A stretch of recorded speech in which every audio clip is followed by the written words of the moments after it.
Let's recall the kinetic theory of matter, the postulates that we studied.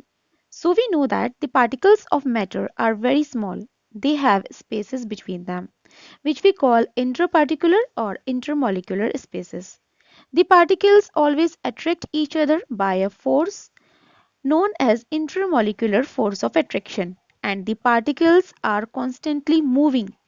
These are the postulates of kinetic theory of matter, and this theory holds true for all the three states of matter: solid, liquid, and gas. Based on this theory, we get the kinetic model of the three states. So, this is the kinetic model of solid state, according to which the particles in the solid are very close to each other and they vibrate about their mean position. So let's see. Since the particles are very close to each other, the intermolecular spaces between them are very small, and that's why they attract each other. That is, the intermolecular forces between the particles are very strong. Let's see the kinetic model of liquid. In liquid state, particles are not as close to each other as in the solid state. They are able to move a little more freely than in the solid state. So, this is what we get for the liquid state. In liquids, the spaces between the particles are larger as compared to the solids. That is, intermolecular spaces are larger than solids, hence intermolecular forces are weaker than solids. Due to weak intermolecular forces, liquids do not have definite shape and can flow. And that is why liquids are also called fluids. Let's see our last model, which is kinetic model of gaseous state. In gaseous state, particles are freely moving. The spaces between them are very large. That is, intermolecular space are very large. That's why intermolecular forces of attraction between particles of gaseous state are very weak. So like liquids, a gas has neither a definite shape nor a definite volume. That is the reason why gases occupy the entire space that is available to them. So in a room, fragrance of perfume can be felt in every corner when it is sprinkled in a one corner of the room. Now let's talk about the compressibility of the three states.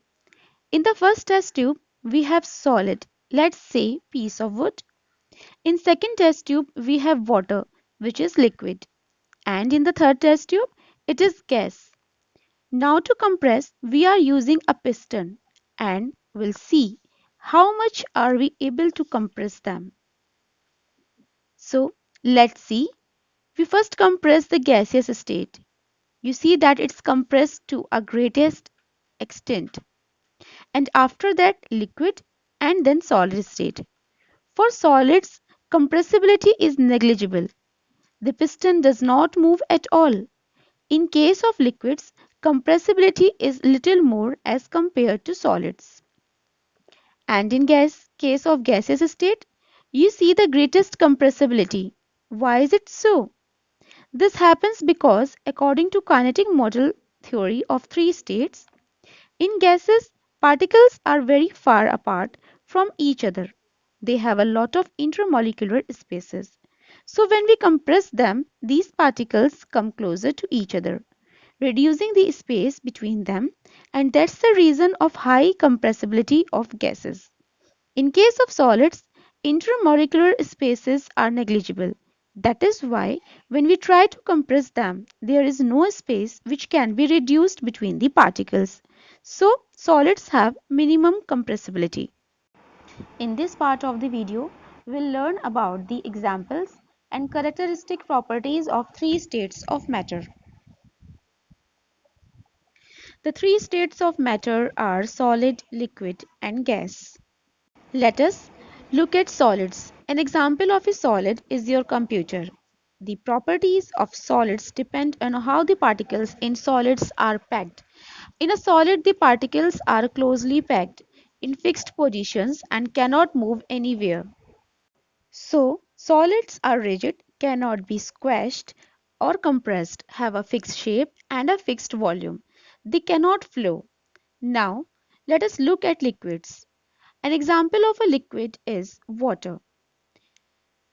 Just as with solids, the properties of liquids depend on how the particles in liquids are packed. In a liquid, the particles are again closely packed, but not as closely packed as in solids.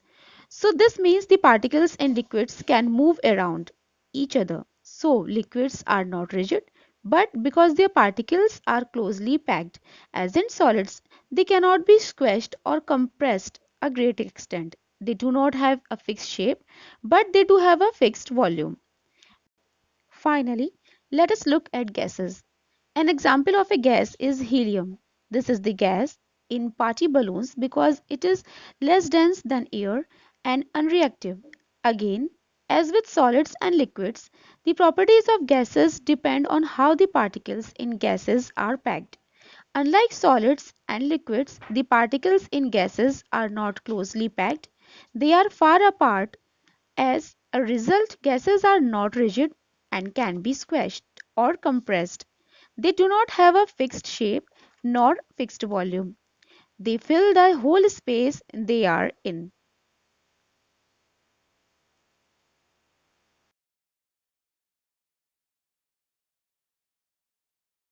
Matter can transition between the three states when heated or cooled.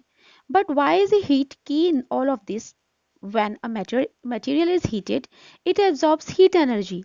This additional energy can cause attractive forces between molecules to break.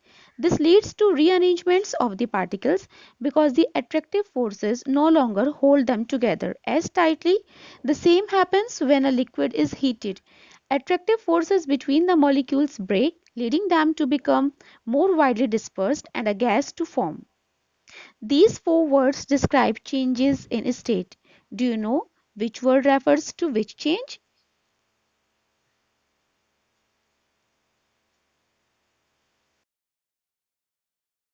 Did you get them right? Do you know the difference between evaporation and boiling? Both occur when a substance transforms from a liquid to a gas. Think of a boiling pan of water. All of the water bubbles. This is because all of the particles have enough energy to become gaseous, but water standing in a pan that is not being heated by anything other than the environment can also turn into a gas. This is evaporation. Only the particles at the surface have enough energy to change from a liquid to a gas. Hence, evaporation is a slower process than boiling. Even though it achieves the same state change, both are types of vaporization. The opposite of these vaporization process is condensation, the transition from a gas to a liquid. Think of a cold can of soda on a hot day. Those water droplets on the outsides, or the dew on the grass in the morning, or the steamed up mirror. Even the clouds in the sky or a foggy windscreen in a car, these are all examples of condensation. Water vapor in the air has cooled down to form liquid droplets of water. Now let's think about the transitions between solids and liquids. So melting and freezing. Think of the Arctic sea ice in the summer. When air temperatures are warmer, more heat energy is absorbed by the ice. This causes bonds to break between the ice's water and molecules, and the ice starts to melt. The solid ice becomes liquid water. But in the winter, the air temperatures are colder, and so seawater freezes and the ice starts to form again. There is less heat energy within the ice, and so more bonds can form, holding it together as solid ice. So far, so good, but did you know that sometimes when solids are heated, they can turn straight into gases? This is called sublimation. This is only demonstrated by particular materials such as solid carbon dioxide, also known as dry ice. When subjected to a certain pressure, it will turn straight into gaseous carbon dioxide. Liquid carbon dioxide does exist, but it only occurs under very high pressures. Similarly, gases can turn straight into solids when called this is deposition. Let's check out how much you remember about the changes of state. Did you remember them all? A final thing to discover is what when a material changes states, the mass stays the same, the density changes. So the mass per unit volume, but the mass does not change. Our glass of nice cold Coke weighs the same whether the ice is solid or when the ice has melted. So there we have the changes of a state. Just remember that the mass stays the same whatever the state.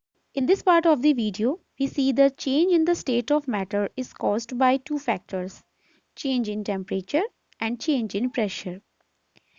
Change in temperature is having examples: melting of wax, boiling of water, formation of ice, etc.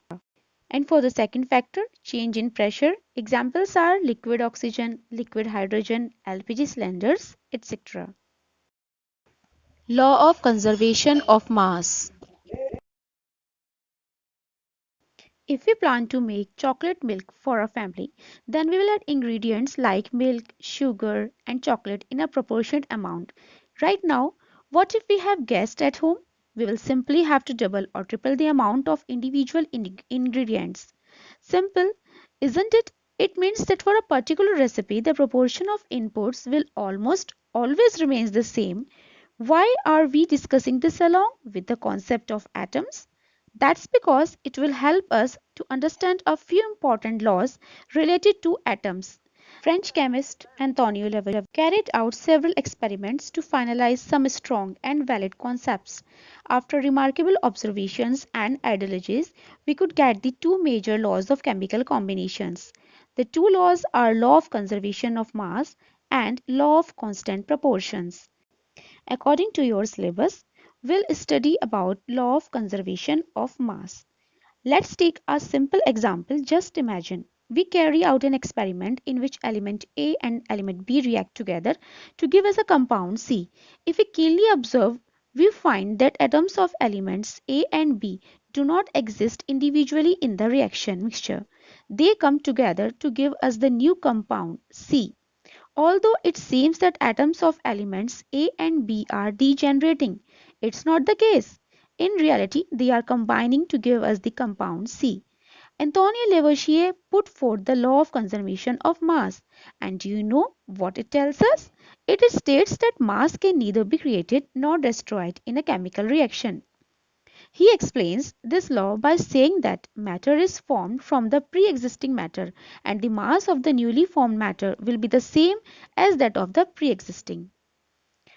We can either create new matter, not destroy the existing matter. So, the chocolate milk that we made in the beginning came from the milk, sugar and chocolate mixed together. Similarly, we could see that compound C is formed only when atoms of elements A and B combine together. So, new substances are formed only when pre-existing ones combine in nature. New things cannot be made from nothing. The input for any matter that's formed is always the matter that already exists. So dear students, the chapter number 1 has been completed. The exercise work has been given in the form of PDF. Do that work in your copies. If you are having any doubt regarding any concept in the chapter, you may contact me. We'll meet soon with the chapter number 2. Till then, take care, study well